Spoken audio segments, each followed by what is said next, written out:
अस्सलाम वालेकुम नाज़रीन, आज हमारी वीडियो का उन्वान है उर्दू हरूफ तहज्जी में से एक हर्फ वाव का तारुफ और उसकी अक़साम। अगर आप इस चैनल पर नए हैं तो चैनल को सब्सक्राइब और वीडियो को लाइक ज़रूर कीजिएगा। नाज़रीन, उर्दू कायदों में दिए गए 38 हरूफ तहज्जी में से वाव 34वें नंबर पर है। ये उर्दू के हरूफ इल्लत में से एक है और अदायगी के वक्त होंठों से अदा होता है, इसलिए इसे हर्फ शफ़विया भी कहा जाता है।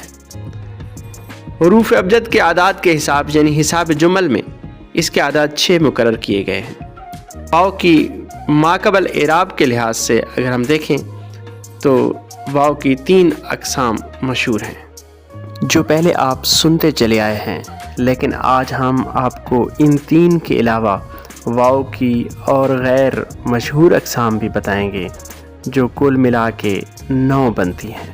वाव मारूफ वो वाव होता है कि जिसके पहले हर्फ पर पेश हो, यानी उससे पहले आने वाले हर्फ पर पेश हो और वो खुल के पढ़ा जाए, जैसे दूर, हूर, नूर वगैरह। जहाँ वाव से पहले हर्फ पर पेश है और उसे खुल के पढ़ा गया है।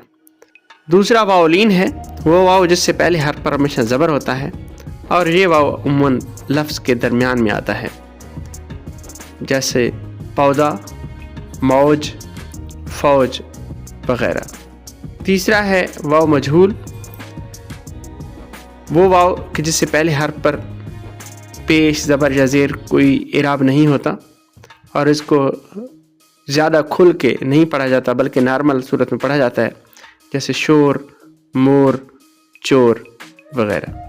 अब आते हैं वाव की मज़ीद अक़साम की तरफ। वाव सही, वाव मादूला, वाव मद्दा, वाव आत्फ़, वाव मुसर्रह, ज़म्मा और वाव तमीज़।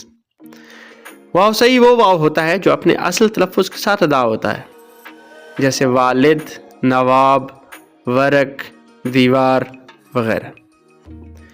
वाव मादूला ऐसा वाव होता है जो लिखने में तो आता है लेकिन पढ़ने में नहीं आता, पढ़ा नहीं जाता।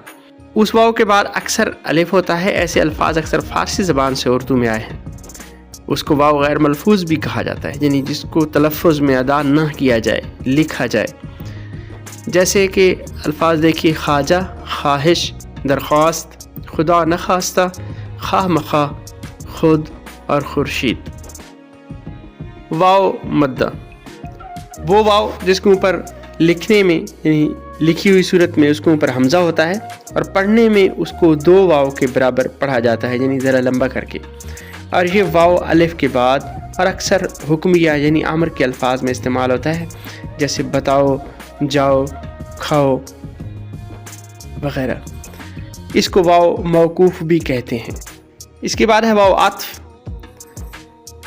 ये वाव तराकीब में इस्तेमाल होता है, 2 अल्फाज को आपस में मिलाता है और का मफ़हूम देता है। इसे वाव मजहूल की तरह पढ़ा जाता है, शब रोज़, शाम व सहर, दरो दीवार वगैरह। वाव मुसर्रह ज़म्मा ये वाव अरबी तराकीब में इस्तेमाल होता है, यानी लिखा जाता है, पढ़ा नहीं जाता। उसका काम क्या है? उसका काम अपने से पहले वाले हर्फ पर पेश होने को ज़ाहिर करता है, यानी जी से पहले जो हर्फ है उस पर जो इराब है वो पेश लगा होता है, जैसे उलुल आज़म, उलुल अम्र और ज़ुल जिनाह।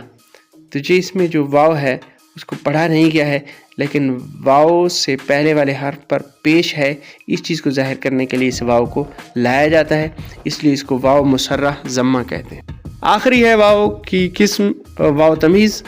वो वाव जो अरबी लफ्ज़ अम्र के आखिर में लिखा जाता है। ये वाव फ़र्क करता है कि इसको उमर नहीं पढ़ेंगे बल्कि इसको अम्र पढ़ेंगे, जैसे कि अम्र बिन सईद।